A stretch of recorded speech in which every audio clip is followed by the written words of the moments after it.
इस वीडियो में हम अरिथमेटिक प्रोग्रेशन में नया आर्टिकल है sum of first n terms of an AP, इसको जानेंगे। तो देखिए, हम एपी का जनरल फॉर्म कंसिडर करते हैं। जनरल फॉर्म ऑफ एपी क्या होता है?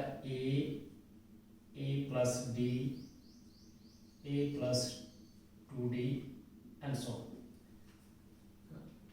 एंड लास्ट हम एन टर्म तक इसको a plus n minus 1 into d, हमने जो nth टर्म भी देखा तो यहाँ से है ना, ये हमारा एक जनरल फॉर्म है एपी का। अब इसमें देखिए Sn हम मान लेते हैं इसका sum of n terms of AP है ना, sum of n terms of AP है ना। ये क्या हो जाएगा? एस एन इक्वल, ये जोड़ देंगे सभी को, जितने भी जो हमारे टर्म्स हैं उनको जोड़ देंगे, वही हमारा सम होगा, सिंपल सम। तो देखिए a plus d, a plus 2d plus and so on, a plus n minus 1 into, इस तरह से। अब देखिए इसको हम रिवर्स करके भी यहाँ पर लिख देते हैं ना, rewriting the terms in reverse order, rewriting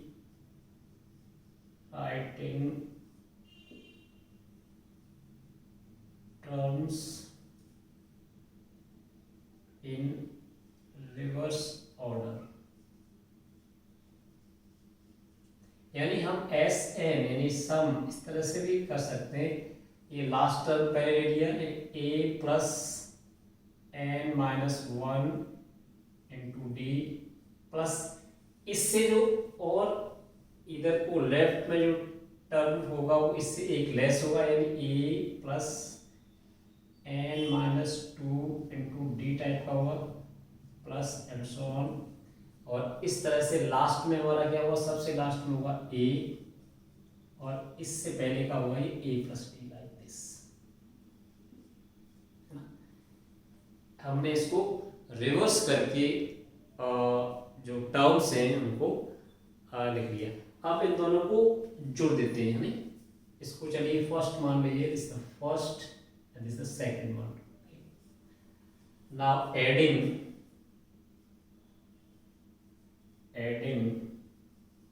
first and second term wise, ठीक है ना, टर्म वाइज मतलब इसका इधर पहला, इसका भी ये वाला पहला, ठीक है, फिर इसका दूसरा, इसका दूसरा, इस तरह से। तो यहाँ से 2 टाइम एस एन इक्वल क्या हो जाएगा? देखिए ए प्लस ए हो जाएगा 2a plus n minus 1 into d, पहला टर्म। दूसरा टर्म देखिए क्या हो जाएगा? ए प्लस ए, यहां से देखेंगे ए प्लस ए 2a प्लस डी, यानी डी प्लस डी और एन माइनस 2 इंटू डी। इसको थोड़ा सा सिंप्लीफाई करेंगे तो यहाँ से प्लस वही आ जाएगा n minus 1 into d plus and so on, चलता रहेगा। और बाद में भी देखिए ए इसके साथ जुड़ेंगे लास्ट वाले टर्म से पहले, ये भी हो जाएगा 2a plus n minus 1 into, इस तरह से ये हमें 2a plus n minus 1 into d, 2a plus n minus 1 into d के फॉर्म में ये सारे टर्म वाइज ऐड करने पर मिलेंगे, यानी इसको इसके साथ जोड़ेंगे और इससे पहले, ठीक है।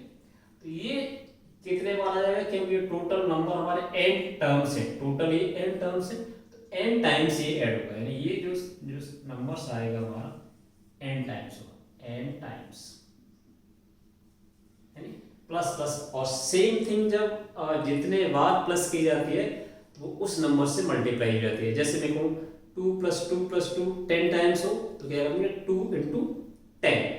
इसी इसी तरह से ये n टाइम्स है, इसलिए इसका जो सम आ जाएगा 2SN हो जाएगा equal 2A plus n-1 into D n times, ये इसका सम हो जाएगा। अब इसको हम 2 को इधर शिफ्ट कर देंगे और n को इधर ले आएंगे, या इसको इधर लिख लीजिए, चलिए n टाइम्स Sn इक्वल हो जाएगा n/2 2a plus n-1 into d। ये हमारा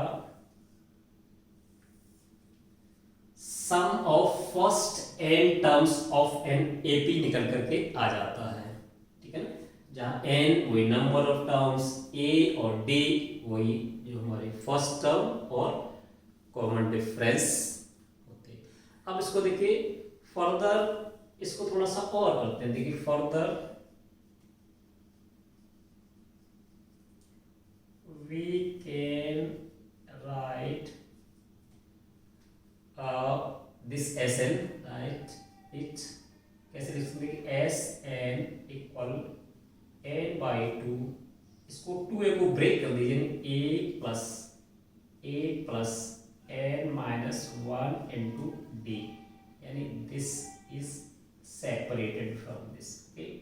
so here you will get Sn/2, this is a plus this an, the nth term.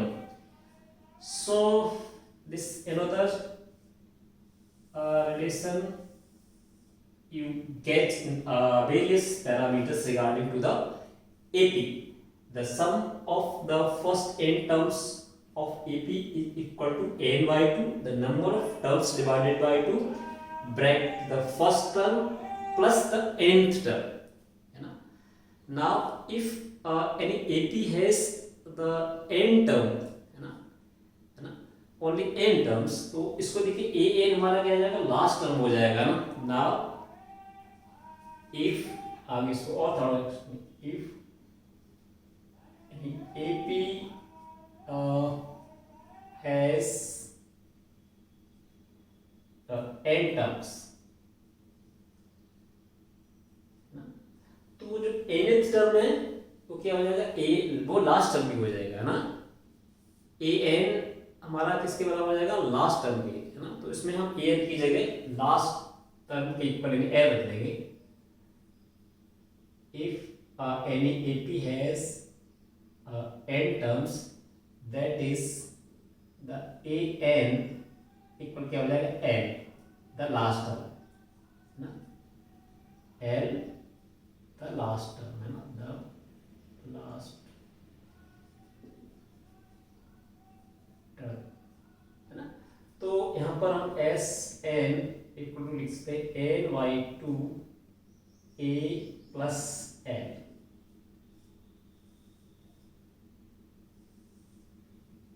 ठीक है। इस तरह से इसमें हमें देखिए एक तो Sn equal to n/2 2a plus n-1 into d निकाल सकते हैं, ये तब निकाल सकते हैं जब हमें a और d दिया हुआ है और n दिया हुआ है।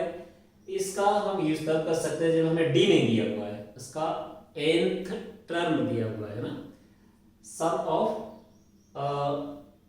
n terms of an AP when d is not given, यानी common difference is not given, ठीक है। तो इसको यूज करेंगे। और अगर हमारा किसी भी AP में n टर्म्स है, यानी लास्ट टर्म हमारा दिया हुआ है, उसमें n टर्म्स है, यानी लास्ट टर्म भी हमारा l मान लिया जाए उसको, तो हम उसको इस तरह से भी कर सकते हैं, यानी there are only n terms in an AP, then an equal to l करके भी कर सकते हैं। तो इस तरह से ये आ जाता है। एक चीज और भी हम ध्यान में रखेंगे, अगर किसी भी AP में हमें nth टर्म निकालना है और उसका सम्स दिए हुए हैं, तो भी हमारे पास एक फॉर्मूला रहता है an, रिमेंबर an इक्वल, इसको भी Sn माइनस Sn माइनस 1, ठीक है ना।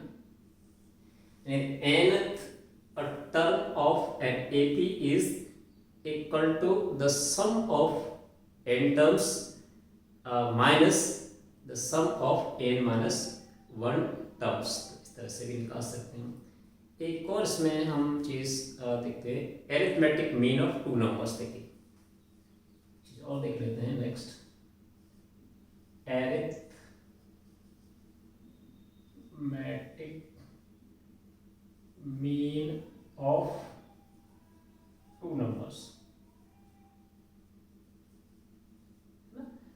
तो देखिए let a b c are in AP, यानी मान लीजिए 3 नंबर ऐसे हैं जो कि एपी में, जो एरिथमेटिक प्रोग्रेशन में है।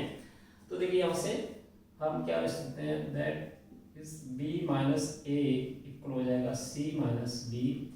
यहाँ से 2b इक्वल टू हो जाएगा a plus c, b equal हो जाएगा a प्लस सी बाई 2।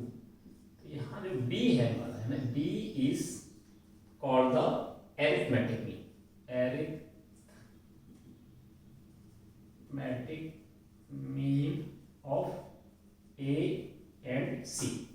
तो इस तरह से अगर कोई दो नंबर दिए हुए हैं और उनका एरिथमेटिक मीन निकालना है तो उनको दोनों को ऐड कर दीजिए और 2 से डिवाइड कर देंगे तो हमारा एरिथमेटिक मीन आ जाता है। तो इस तरह से ये हैं बड़े इंपॉर्टेंट, इसमें ये फार्मूला निकल करके आए हैं, उनको ठीक से देखना है because most of the questions are based on these formulas, so remember them nicely so that you can solve the different kind of questions in your coming exercise 5.3।